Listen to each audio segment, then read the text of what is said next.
leadership is influence. Nothing more, nothing less.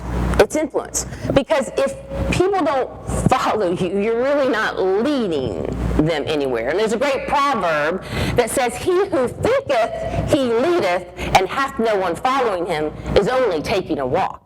And Margaret Thatcher says, "Being in power is like being a lady. If you have to tell people you are, then you are not." Let's talk about position. Position is people follow because they have to, and only because they have to. Maybe you've had a boss that you had to follow only because they had a title. This is the place you begin, not where you want to stay. This is before you develop relationships with people. They do what you say because of the position or title. And often people who stay in this level will lead on intimidation. Permission level is all about relationship. So this is where people work for you and work with you beyond your authority. It's all about the heart. You all can probably think of somebody that you've worked with and you liked working with them because they cared about you. They had your best interest at heart. They wanted to see you succeed, and maybe they cared a little bit about what was going on in your personal life to help you. That's a relationship leader, and that's who we want to work for, right? And when we can work for somebody like that, then we connect and we trust them and we allow them, we give them permission to lead us. Now, Mark is a lesson in leadership.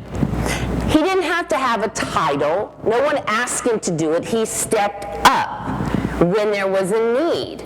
And he was relational. He wanted to get to know us. He wanted to see what we thought. I didn't feel like he wanted something from us. He's also an example because he did what needed to be done when nobody else was doing it.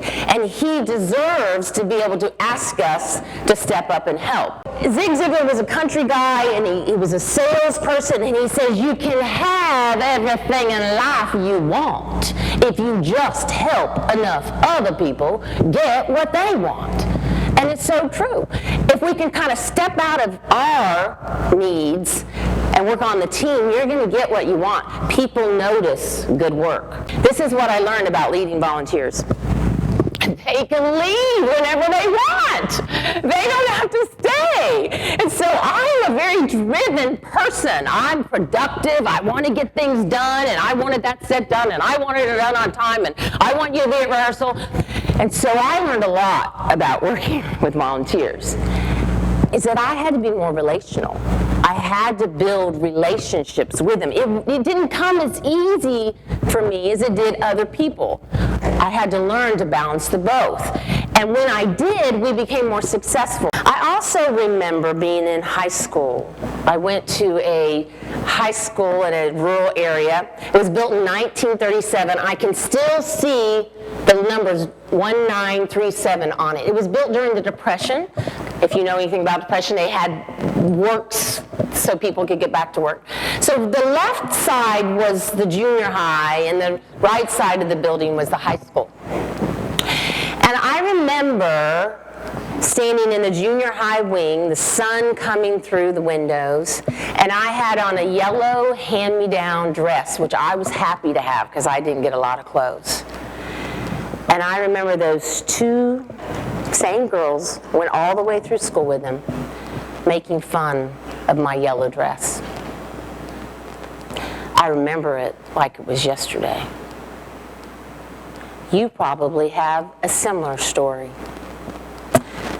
We remember how people make us feel. We might not remember, I don't remember exactly what they said, but I remember how they made me feel.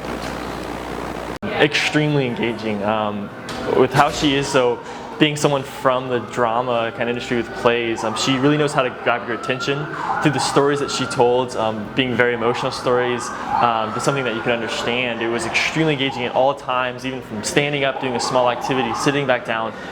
She didn't lose my attention at all at any points, and not only that, not only was I paying attention, that I was learning throughout all of it.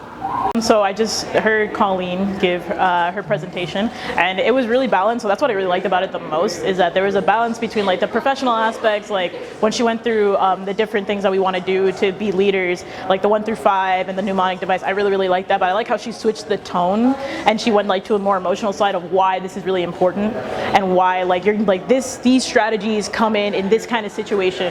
So when she got personal in her professional side and was like, well, when I was in drama at the church, I like how she uses her own stories and I like how it's very personal and very authentic. And then on the other side, when she did get more emotional and why this is like really important and how she used that Vietnam story, that really touched me. So like it makes me feel like how important this is and I really enjoyed it.